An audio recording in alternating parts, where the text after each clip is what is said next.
오늘 우리에게 주신 하나님의 말씀은 데살로니가 전서 5장 18절의 말씀입니다. 데살로니가 전서 5장 18절 말씀입니다.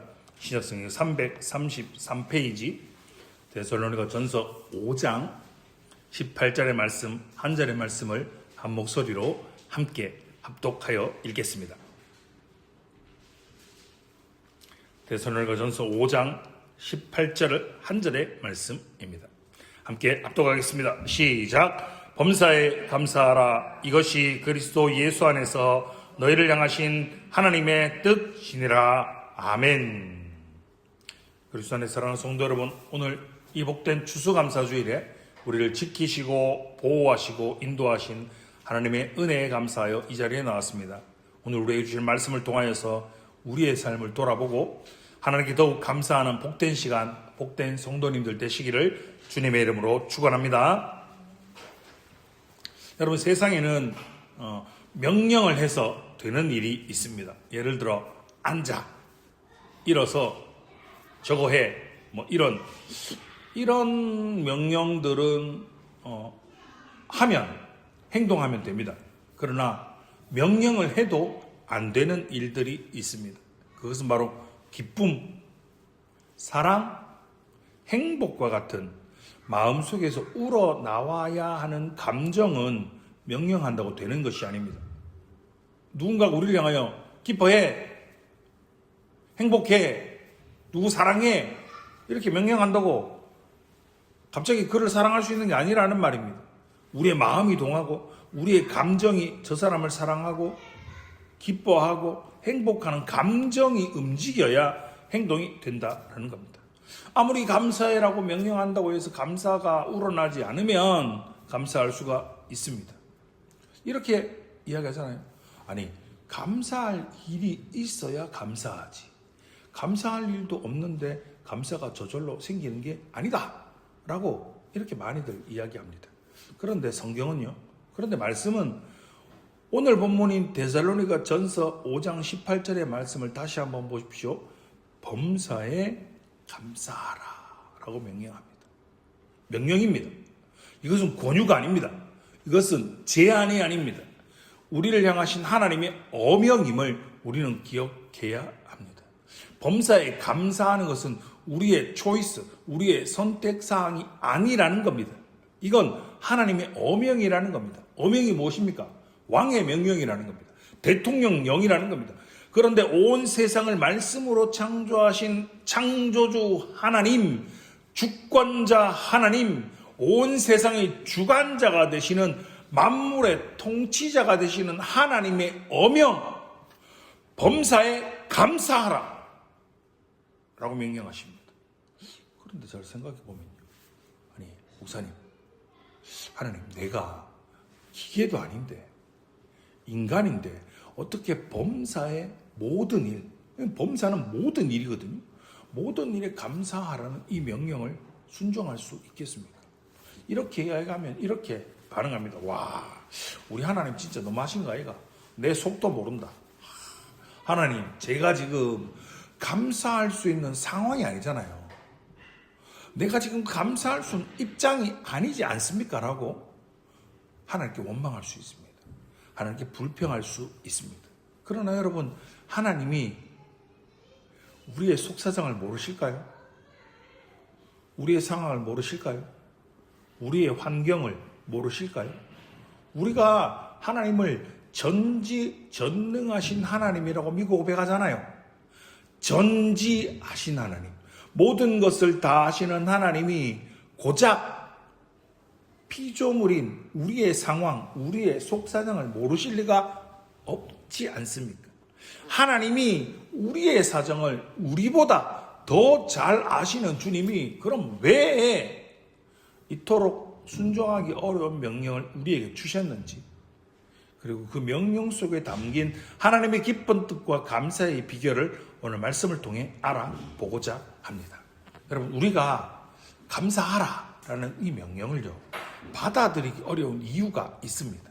왜냐하면 저와 여러분의 인생이, 우리의 인생이 고난이라는 이 네 가지 카테고리로 이루어져 있기 때문입니다.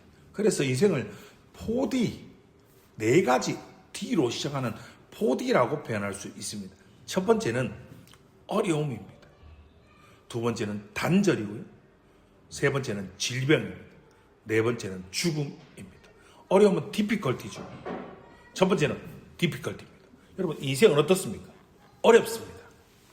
많이 가진 사람들은요, 자신의 많이 가지고 있는 그것을 지키기 위해서, 곳간을 지키기 위해서 고생이 많습니다. 반면 없는 사람들은 자신의 곳간을 채우기 위해 고생이 많습니다. 청년들도, 심지어 초등학생 아이들도, 유치원생도 힘들다라고 이야기합니다.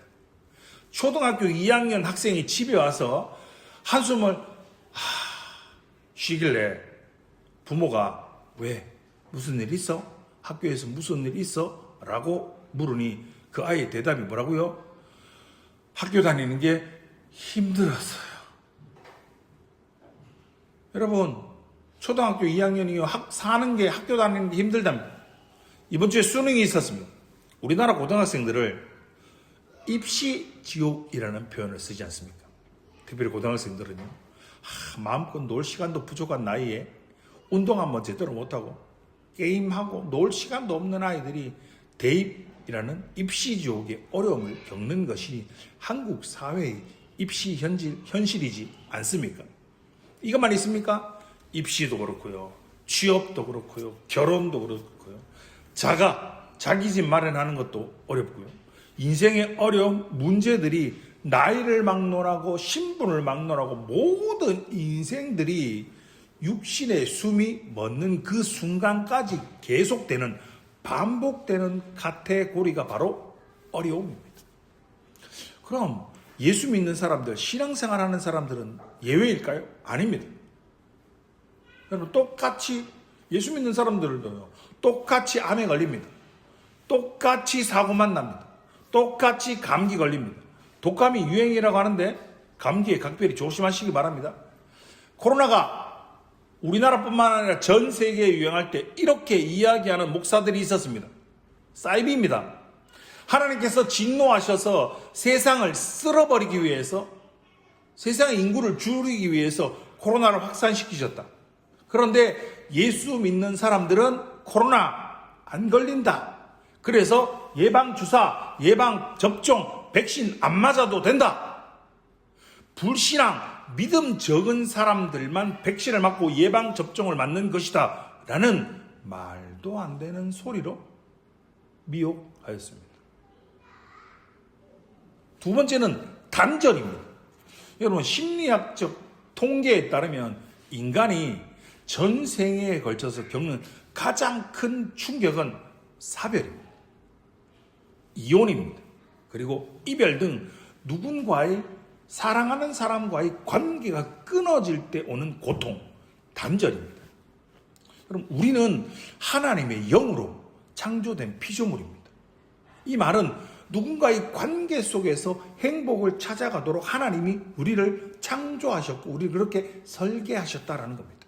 그래서 이혼이나 사별은 가장 극단적인 스트레스이자 고통이며, 오랫동안 혼자 살던 분들이 다시금 가정을 찾고자 하는 이유도 바로 이 외로움이라는 아픈 환경 때문입니다. 이 단절의 원초적인 정서는 어디입니까? 하나님과의 관계 단절에서 뿌리합니다. 하나님은 에덴이라는 공간에서, 에덴 동산에서 아담과 하와가 하나님의 통치 아래 살도록 설계하셨습니다. 그러나 죄가 들어와서 인간이 불순종하면서 인류에게 찾아온 대가, 결과는 하나님과 끊어지는 것, 단절, 디스커넥션이었습니다. 성경은 바로 이 하나님과의 관계의 단절을 죄라고 정의합니다. 이 단절의 고통은 마치 원저수지에, 물이 있는 원저수지에 연결된 파이프라인, 송수관이 끊어진 것과 같습니다. 물이 끊기면요, 얼마 동안은 이 파이프라인 안에 물이 흐를 수 있습니다. 그러나 곧 머지않아 단수가 됩니다. 며칠 전 파주에서 단수가 되어서 사람들이 생수를 받아서 생활을 하고 있습니다. 공사 중에 파이프관을 건드려서 파손되는 바람에 물이 공급되지 못하고 있는 겁니다. 자, 단수가 되었습니다. 화장실을 비롯하여 씻지도 못하고요. 음식도 만들 수 없는 인생의 갖가지 고단한 문제들이 파생되어서 아주 고생을 하고 있는 상황입니다. 바로 우리들의 인생들처럼 말입니다. 하나님과의 단절이 말입니다. 세 번째는 질병입니다. 하나님과의 영생 관계가 끊어지면서 우리에게 유한한 생물학적 죽음이 찾아왔습니다. 성경은 그래서 죄의 삭은 사망이다라고 선포합니다. 그리고 모든 인간이 반드시 치르게 되는 그 죄의 삭인 사망은, 죽음은요, 인간에게 대부분 무엇으로 찾아옵니까? 질병이라는 과정을 통해 이루어지고 있습니다. 요즘은요, 나이를 가리지 않고 병이 옵니다. 며칠 전 대학교 신학과 동기들, 이제는 모두가 목사가 되어서 목회를 하고 있는 친구들과 모임이 있었습니다. 4명이 모였는데요. 3명이 뇌 질환을 앓고 있었습니다. 저를 포함한 2명은 뇌출혈이었고 1명은 뇌졸중이었습니다. 상태는 제가 제일 나쁜 상태였고요. 동기 목사들과 이런저런 이야기를 하다가 도중에 좀 질병 이야기가 나왔습니다. 그러면서 이런 이야기를 했습니다. 본인이 아픈 것도 정말 힘들다. 그런데 그것보다, 내가 아픈 것보다 더 힘든 것이 부모님이 아픈 것이다. 한 친구 목사는 아버지가 현재 암투병 중이신데 이 코 쪽에 암이 발견되었는데 이 장기 쪽으로 전이가 되면서 항암 치료를 해야 되는데 장이 손상되어서 그 장이 손상된 것 때문에 설사가 멈추지 않아서 항암 치료를 할 수 없는 중지된 상태여서 많이 힘들다라는 이야기였습니다. 한 친구 어머니는 노안으로 잘 걷지도 못하는데 치매와 우울증이 생겨서 잠시도 혼자 못 계시는 겁니다. 누군가가 상시로 붙어서 케어하지 않으면 안 되는 어려운 상황이 발생해서 누나가 어머니와 함께하고 월요일마다 시간 날 때마다 그 친구가 집에 가서 어머니를 돌봐야 되는 어려운 상황이 발생했습니다. 저희 인천 아버지는 다리의 염증으로 인해서 수술하고 입원해서 현재 치료를 받고 계시는데 친구들 부모님에 비하면 비교가 안 되는 상황이어서 말을 더 할 수가 없었습니다. 그런데 더 심각한 경우가 있었습니다. 초등학교 6학년 딸을 둔 친구가 있었는데 딸의 뇌 쪽에 이상이 생겨서 시야가 이렇게 계속 점점 좁아지는 현상이 발생하고 있었습니다. 우리나라 4대 병원이라고 하는 서울에 있는, 우리나라에 있는 그 4대 병원을 모두 가서 진료를 받았는데 병명을 모르겠답니다. 원인도 모르겠고 이유도 모른다는 결론이 나왔는데 질병 결과만 있는 겁니다. 보이지 않는 것만 있는 겁니다. 진료 결과가 나오지 않아서 정말 기도밖에 할 수 없는 상황에 닥친 상황이었습니다. 본인이 아픈 거 힘듭니다.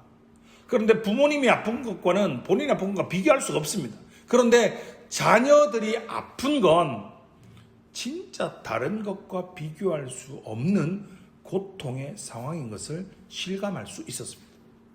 여러분, 나이가 들었다고 늙었다고 질병이 발생하는 것만은 아닙니다.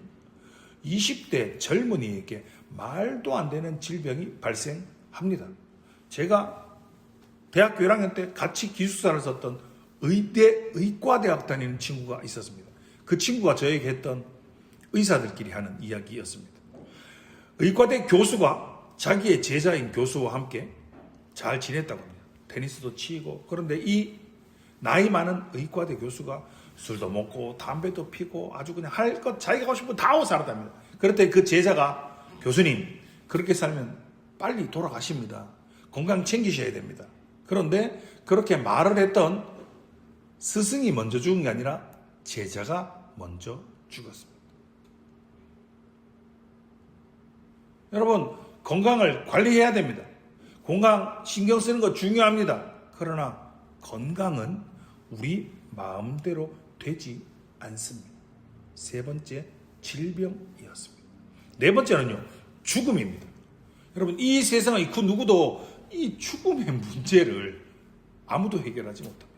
어느 광고 회사의 문구처럼 한번 좀 들어보셨을 겁니다. 생명 연장의 꿈, 매치니 땡땡 이렇게 해서 광고 되게 많이 했던 시절이 있었습니다. 누군가가 개발을 하고 사회가 발전되어서 수명을 조금 더 연장할 수는 있을지 몰라도 영원히 죽지 않고 불로 장생할 수 있는 방법은 이 땅에 존재하지 않습니다. 저와 여러분을 가리켜 여러분 피조물이라고 합니다. 피조물의 또 다른 의미는 의존적이라는 말이고요. 또 다른 의미는 유한한 존재, 무한하지 않고 유한한 존재, 끝이 있는 존재라는 말입니다. 반드시 끝이 있다는 겁니다. 이처럼 어려움과 단절, 질병과 죽음으로 이루어진 저와 여러분의 인생 속에서 그럼 도대체 우리는 어떻게 감사할 수 있겠습니까? 사도 바울은 빌립보서 4장에서 그 비결에 대해서 이렇게 고백합니다. 바울이 감옥에 갇혀 있습니다. 그런데 그는 나는 비천에 처할 줄도 알고 풍부에 처할 줄도 알아 모든 일, 곧 배부름과 배고픔, 풍부와 궁핍에도 처할 줄 아는 일체의 비결을 배웠노라 라고 고백합니다. 바울은 원리나 개념이 아닌 비결을 배웠다라고 고백합니다. 비결이 무엇입니까? 남들이 알지 못하는 방법을 알고 있는 겁니다. 이 비결이야말로 오늘 우리가 이 추수감사주일의 궁핍 중에도 절망 중에도 하나님 앞에 감사로 나아갈 수 있는 길입니다. 왜 하나님은 우리에게 감사를 명령하셨습니까? 그 명령 속에 범사에 감사하라는 그 명령 속에 우리의 감정, 우리의 상황을 뛰어넘는 하나님의 깊은 뜻이 담겨 있기 때문입니다. 감사는 여러분 약속입니다. 만약 하나님께서 우리에게 승원아 감사하는 게 좀 낫지 않겠나? 네가 감사를 하면 내가 좀 일할 수도 있지 않겠어? 라고 권유한다면 이렇게 말씀하셨다면 우리가 하나님을 그 말씀을 그 약속을 신뢰할 수 있었을까요? 하지만 하나님은 범사에 감사하라 라고 명령형으로 말씀하십니다. 이 명령형 감사는 곧 하나님이 이루신다는 약속입니다. 내가 책임진다. 네가 범사에 감사하면 내가 책임진다라는 하나님의 선포인 겁니다.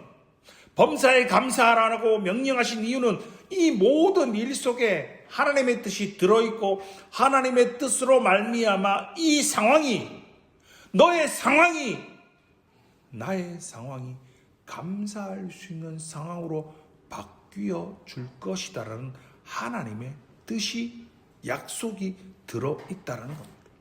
지금 당장 그것이 감사의 제목처럼 보이지 않아도 하나님이 감사하라 라고 명령하실 때는 이것이 감사할 일인 것입니다. 오늘 본문의 말씀을 보십시오. 범사에 감사하라. 이는 너희를 향한 하나님의 너희를 향하신 하나님의 뜻이다 라고 말씀하십니다. 하나님의 뜻이 우리를 향해 계속 일하고 계시다는 이 사실 하나 때문에 우리는 모든 환경 속에서 감사할 수 있음을 확실하게 믿으시는 성도님들 되시기 바랍니다. 그런데도 우리가 이 하나님의 감사의 명령을 수행하기 어려운 근본적인 이유 중에 하나는 사탄의 전략 때문입니다. 여러분, 감사, 땡스기빙이라는 단어는 생각하다, thinking이라는 단어에서 파생되었습니다. 헬라어에서 생각하라는 말은 로기주 마이라는 이 단어는 논리적이다라는 단어를 파생시켰습니다. 즉 헬라어 의미에서 감사하라는 단어는 논리적으로 생각을 해보라라는 뜻입니다. 그런데 사탄은요, 우리를 논리로 공격하는 것이 아니라 우리의 정서를, 우리의 감정을 공격합니다. 설교 서론에 했던 말씀을 기억하시죠? 그냥 명령은 들으면 할 수 있는데 우리의 감정이, 우리의 정서가 움직여야 하는 그런 것들은 명령으로 되지 않는다라고 말입니다. 그런데 사탄은 바로 우리의 감정을, 우리의 정서를 공격합니다. 우리를 불안하게 만들고 우리를 두렵게 만들고 우리를 하여금 논리적으로 차근차근 깊이 생각할 겨를을 우리에게 없애버리는 겁니다. 이는 마치 독재자들이 국민들을 우민화시켜 딴 생각을 하지 못하게 만드는 방법과 같은 겁니다. 그렇기 때문에 사랑하는 성도 여러분, 우리는 예수를 깊이 생각해야 됩니다. 우리가 조금만 논리적으로 생각한다면 하나님이 이스라엘 백성을 애굽에서 건져내셨을 때는 건져내고 끝, 이게 아니라 건져내셨을 때는 하나님께서 이끌어 가실, 인도하실 분명한 목적지가 있고 불러내신 뜻이 있다라는 겁니다. 하나님이 시작하신 구원은 중도의 취소 혹은 중단된 일이 없이 반드시 성취된 일임을 우리가 말씀을 통해 알 수 있다는 겁니다.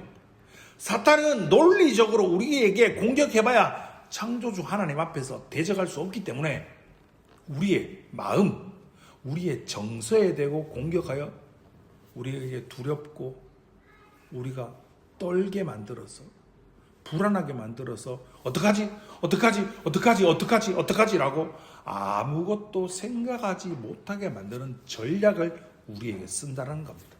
그렇게 우리는 이러한 사탄의 전략을 분명하게 알고 문제 앞에, 어려움 앞에서 예수를 더욱 깊이 생각하고 묵상하고 기도하며 우리에게 명령하신 감사의 명령을 힘써 행하시는 복된 성도님들 되시기를 주님의 이름으로 축원합니다. 인류는 에덴 동산에서 안식을 잃어버렸습니다. 이제 그 안식을 회복하고자 걸어가는 길이 우리의 인생의 길인 겁니다. 그래서 예수님은 자신을 가리켜 안식의 주라고 표현하신 겁니다. 우리의 인생이 예수 그리스도께 정박되기까지는 참된 안식이 없습니다. 제가 학창시절에 참 좋아했던 CCM 가수 중에 좋은 씨앗이라는 가수 그룹이 있었습니다. 듀엣이었는데 그 가수가 부른 곡 중에 영혼의 닷이라는 곡을 참 좋아했습니다. 도입 부분에 들려오는 파도 소리와 그 찬양의 가사가 참 좋았던 기억이 있습니다. 저와 여러분의 인생은 오직 예수 그리스도께 정박하여서 그곳에 닻을 내리지 않는 이상 우리의 인생에 참된 안식이 없음을 확실하게 믿으시기 바랍니다. 우리가요 막 흥분하고 막 분노에 찬 상황일 때 옆에서 주변의 사람들이 뭐라고 이야기합니까? Calm down, 진정해, 흥분하지 말고 calm down 이렇게 이야기하지 않습니까? 그 진정하고 calm down 하는 4가지의 방법이 있습니다. 첫 번째는 찬양입니다. 성경에서 모든 찬양은 히브리적 개념으로 감사와 동의어입니다. 아브라함이 멜기세덱에게 복을 받을 때 멜기세덱은 너의 대적을 내 손에 붙이신 지극히 높으신 하나님을 찬송하라 라고 고백합니다. 찬송하라 라는 말은 곧 감사하라는 뜻인 겁니다. 두 번째는 간구입니다. 아무것도 염려하지 말고 오직 모든 일에 기도와 간구로 너희 구할 것을 감사함으로 하나님께 아뢰라 라는 명령을 우리가 받지 않았습니까? 대학교 친구들을 만났다고 말씀드렸지 않습니까? 이제 그들을 알고 지낸 지 30년이 된 친구들입니다. 한 친구가 대화를 하는 도중에 이렇게 이야기를 하더라고요. 오랜 친구들을 만나니 참 편하다. 그래 편하지. 근데 뭐가 편하노? 라고 물으니까 만난 사람들에게 친구를 하는데 혹시나 내가 하는 말이 친구들에게 상처를 주지 않을까? 이 말을 하면 상처를 받을까?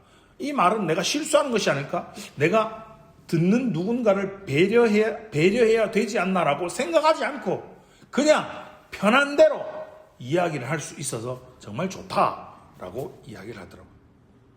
저와 여러분에게 그런 좋은 친구가 있습니다. 오래된 친구, 편한 친구가 계십니다. 바로 우리 하나님 아버지입니다. 우리가 주님께 나와서 기도할 때 이거 기도하면 하나님이 어떻게 생각하시지? 이거 기도해도 되나? 라고 고민할 필요가 없습니다. 염려할 필요가 없습니다. 우리가 필요한 거 답답하면서 그냥 막 던져도 됩니다. 다 토해내도 됩니다. 다 뱉어도 됩니다. 골라내시는 것은 하나님이 하십니다. 감사함으로 우리의 어려움, 우리의 아픔, 우리의 눈물, 우리의 고통을 아뢰일 때 하나님 반드시 감사할 수 있도록 우리의 엽수를 열어주시고 말씀대로 이루어 주실 것을 확실하게 믿으시기 바랍니다. 세 번째는요, 하나님께 맡기는 겁니다. 맡기는 겁니다. 하나님 앞에 인생의 고단한 문제들을 예배의 자리로 딱 가지고 왔습니다. 그리고 돌아갈 때는 다시금 그것을 이고 지고 들고 챙겨서 돌아가서는 안 된다는 겁니다. 누군가는 이것을 배구의 토스라고 표현하더라고요. 여러분, 배구의 여제, 배구 황제 김연정을 아시죠? 김연경을. 최근에 은퇴했지 않습니까? 최근에 신인 감독 김연경이라는 프로그램으로 MBC 배구 예능에 출연 중인데요. 여러분, 배구에 보면 세터가 공격수가 공격을 하도록 이렇게 딱 올려주는 그것을 토스라고 합니다. 그런데 공격수가 토스 받은 공을 가지고 뭘 합니까? 공격을 하는 겁니다. 그가 마무리를 하는 겁니다. 우리의 문제들, 우리의 어려움들, 우리의 고통들 하나님께 토스해라. 하나님께 맡기는 겁니다. 하나님께 토스하는 겁니다. 여러분의 문제, 우리의 문제를 하나님께 토스를 하면 그 문제는 더 이상 나의 문제가 아닙니다. 하나님의 문제가 됩니다. 그런 그 문제를 받은 우리의 공격수, 우리의 인생의 주관자가 되시는 하나님이 우리의 문제를, 우리의 어려움을 해결해 주실을 확실하게 믿으시는 성도님들 되시기 바랍니다. 탕자 이야기 잘 아시죠? 살아있는 아버지에게, 아버지 언젠가 돌아가실 거잖아요. 그런데 아버지 살아계실 때 아버지 죽은 거 치고 나한테 유산 줘 있어. 아버지 어차피 돌아가시면 나에게 물려줄 유산, 죽기 전에 그 유산만큼 내가 주면 내가 그거 가지고 잘 먹고 잘 살 테니까 주십시오. 지금 시대에도 이런 불효자식, 죄송합니다, 진짜 쌍놈의 자식이 따로 없는데요. 고대에는 어땠을까요? 게다가 그 유산을 받아서 가서 잘 살았으면 모르겠는데, 잘 살아도 문제가 되겠지만, 탕자가 그 유산을 전부 다 탕진하고 거지 같은 꼴로 돌아왔을 때 아버지가 마을 어귀에서 아들을 보자마자 벗은 발로 달려와서 한 걸음에 걸어가 뛰어가 그를 맞이하고 안아주었습니다. 율법적으로는 그를 돌에 맞아 죽을 수 있는 아들이었지만 아버지가 먼저 뛰어가서 내 아들이다! 우리 아들이다! 라고 선포함으로써 게임 끝입니다. 게임 오버입니다. 그 누구도 탕자를 향하여 정죄할 수도 비난할 수가 없습니다. 하나님께 우리의 문제를 토스하는 겁니다. 넘기는 겁니다.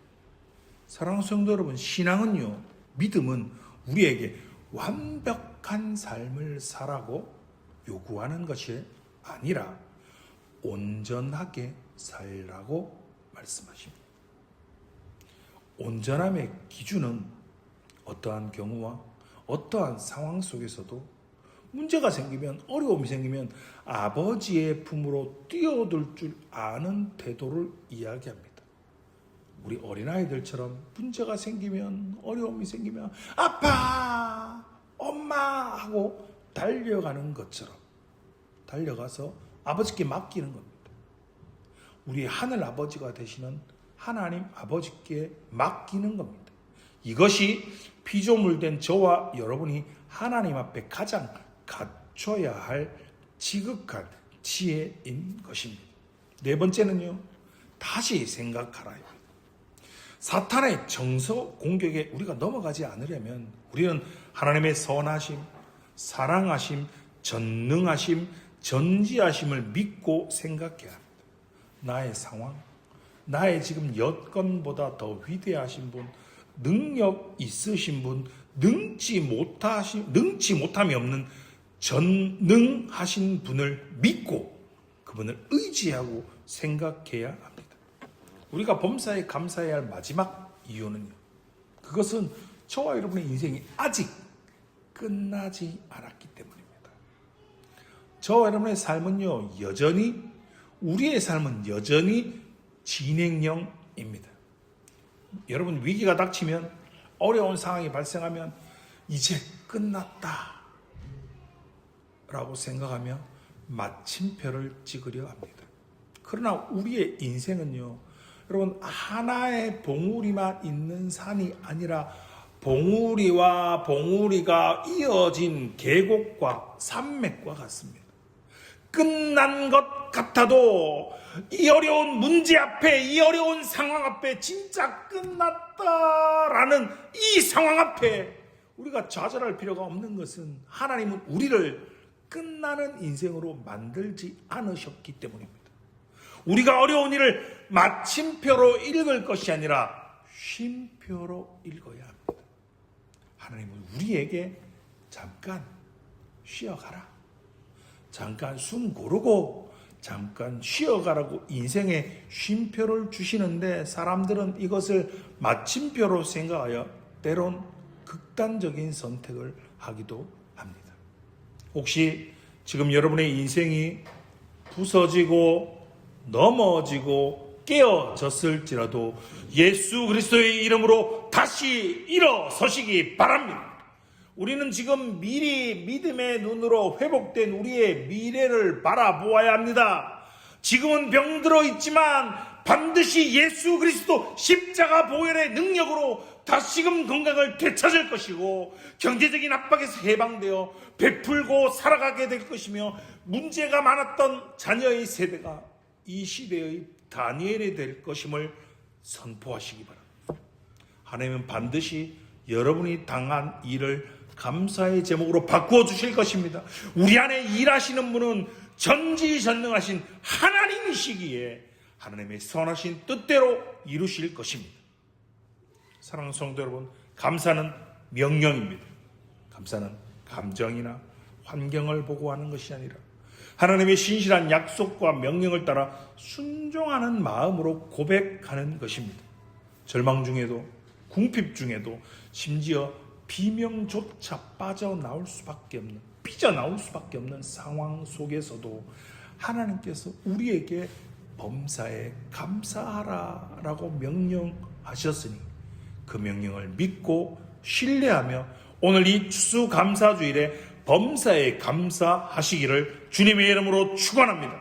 믿음으로 그런 삶을 살아갈 때 하나님께서 그 입에서, 우리의 입에서 믿음으로 선포된 대로 여러분의 인생의 모든 어려운 문제, 모든 문제들을 감사할 일들로 바꾸어 주실 것을 확실하게 믿으시고 범사에 감사하는 그런 복된 삶을 살아가시는 사랑하는 주의 권속들 되시기를 주님의 이름으로 축원합니다. 기도하겠습니다.